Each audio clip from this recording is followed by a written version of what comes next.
एक कॉन्ट्रैक्ट को section 27 specific relief act 1963 के तहत रद्द किया जा सकता है।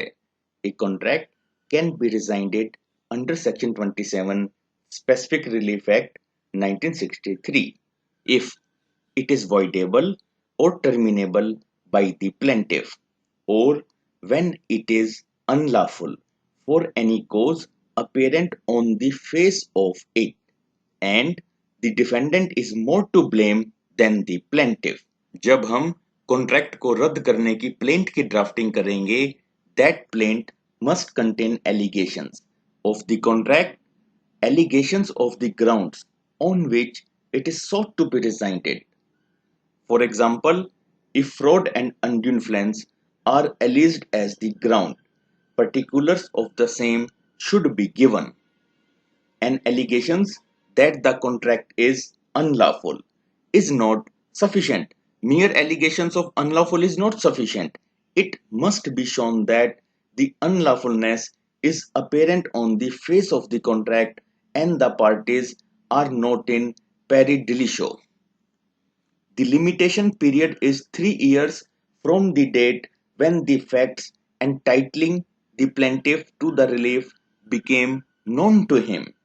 The date of such knowledge should be alleged in the plaint. The court fees must be paid on the value of the relief. Friends, let's draft a suit for rescission of contract on the ground of fraud. दोस्तों, अब हम suit for rescission of contract on the ground of fraud की drafting करेंगे। सबसे पहले हम court का नाम लिखते हैं। In the court of senior civil जज एट सूट नंबर ऑफ 2021। हम सूट नंबर नहीं लिखते हैं केस को ड्राफ्ट करते वक्त, सूट नंबर कोर्ट का स्टाफ देता है। पार्टीज के नाम लिखेंगे ABC resident of plaintiff versus XYZ resident of defendant. जिस चीज का सूट डाल रहे हैं उसको हम कैप्स लॉक एंड बोल्ड में लिखेंगे ताकि जज साहब को या कोर्ट स्टाफ को जो सब्जेक्ट है, नेचर ऑफ द सूट पता चल जाए कि किस चीज का सूट डाला है वकील साहब ने, पार्टीज ने। Suit for rescission of contract on the ground of fraud. सबसे पहले हम लिखेंगे सर, फिर लिखेंगे the plaintiff above named respectfully submits as under। पहले पैराग्राफ में हम लिखेंगे that the plaintiff and the defendant are both businessmen by profession। Second paragraph में हम लिखेंगे on 1 April 2021 the plaintiff entered into a contract with the defendant for the purchase of the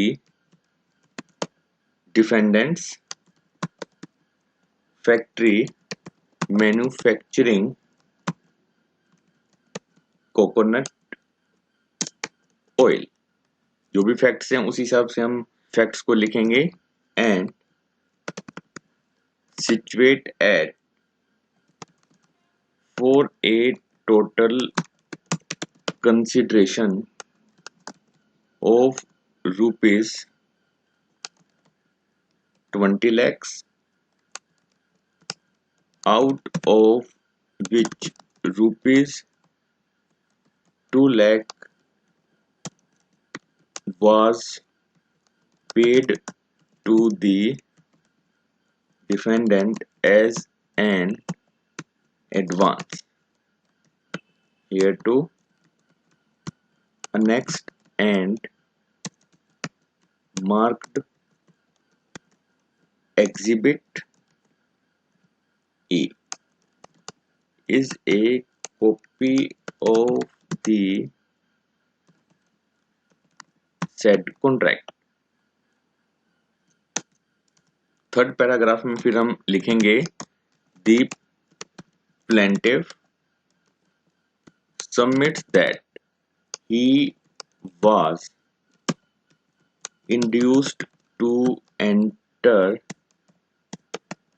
into the said contract by a representation made by the defendant that the said factory was currently manufacturing 5,000 liters of coconut oil per day. Fourth paragraph में हम लिखेंगे that immediately thereafter on, जो भी facts of the case हैं उसके हिसाब से लिखेंगे the plaintiff examined the books and records of the defendant's factory and discovered that only 3,500 liters of coconut oil were being manufactured by the said factory, which was also the maximum possible manufacturing capacity of the said factory. Plaintiff को कैसे पता लगा कि उसके साथ fraud हुआ है? इस पैराग्राफ में हमने यह लिखा है। नेक्स्ट पैराग्राफ में हम यह लिखेंगे it is submitted that the defendant had made the said representation to the plaintiff,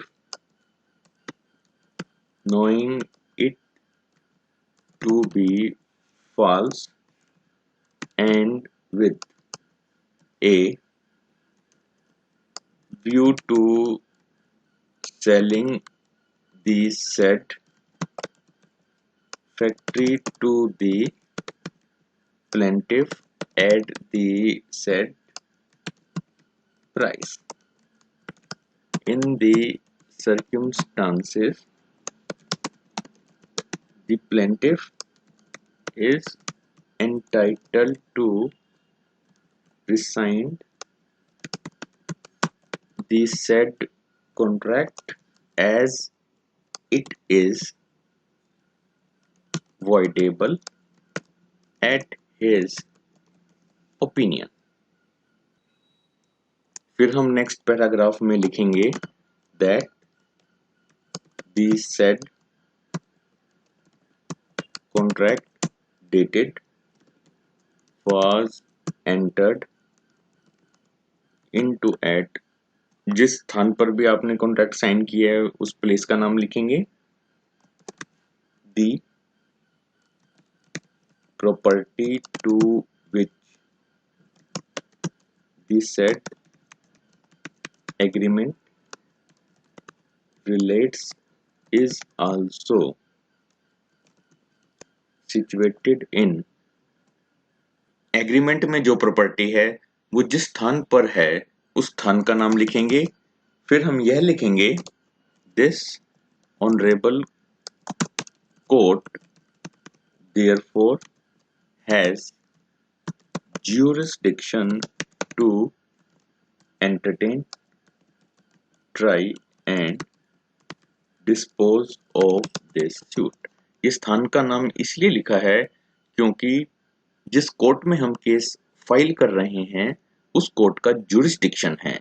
जब भी हम किसी केस को ड्राफ्ट करते हैं उस केस की ड्राफ्टिंग में हमें सूट का जुरिस्डिक्शन लिखना होता है कि कोर्ट का जुरिस्डिक्शन क्यों है, तो स्थान मेंशन करना पड़ता है।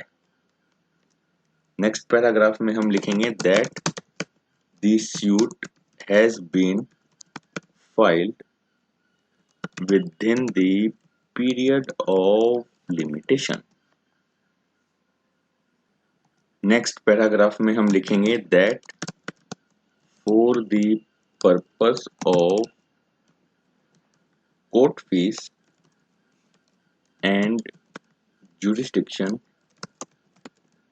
the plaintiff values this suit at rupees 20 lakhs and has paid the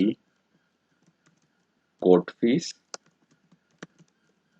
accordingly। फिर नेक्स्ट पैराग्राफ में हम लिखेंगे that plaintiff will rely on documents a list whereof is attached hereto। फिर हम प्रेयर क्लोज लिखेंगे the plaintiff therefore prays।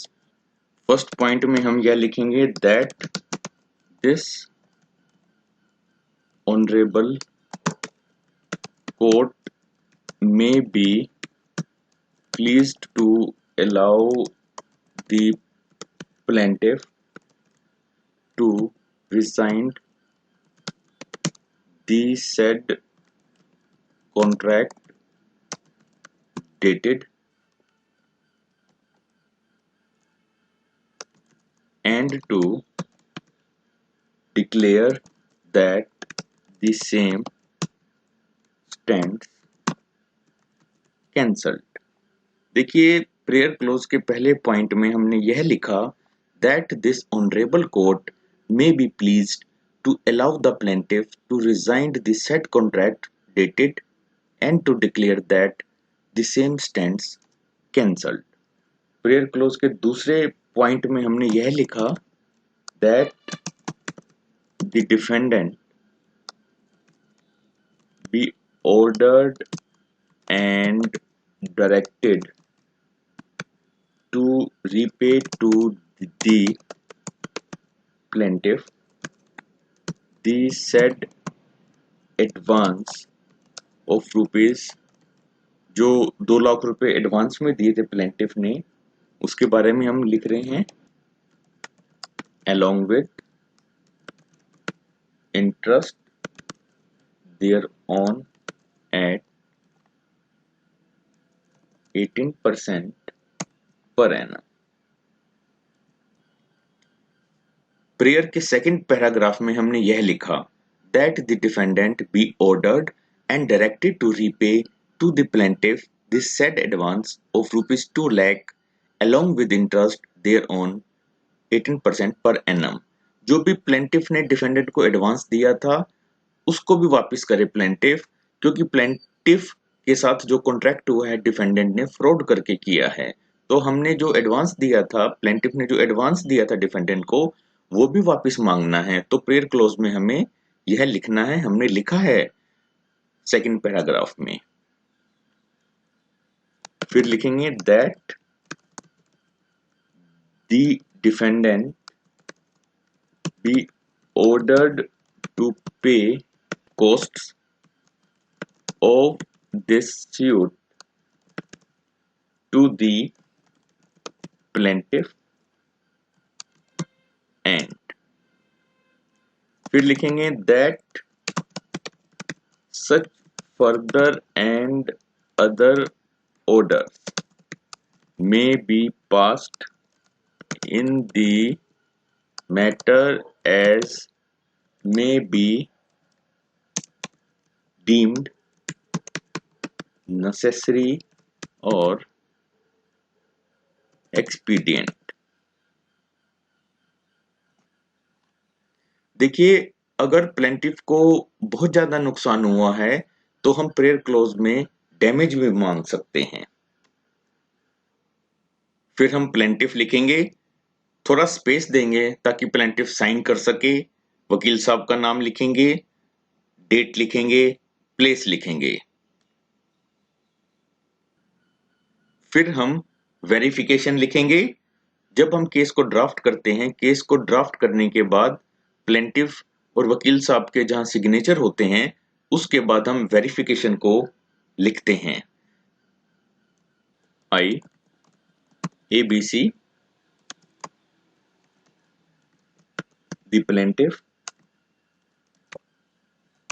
above named residing at do hereby solemnly declare and say that what is stated in paragraphs 1 to 5 is true to my own knowledge, and what is stated in the remaining paragraphs 6 to 9 is stated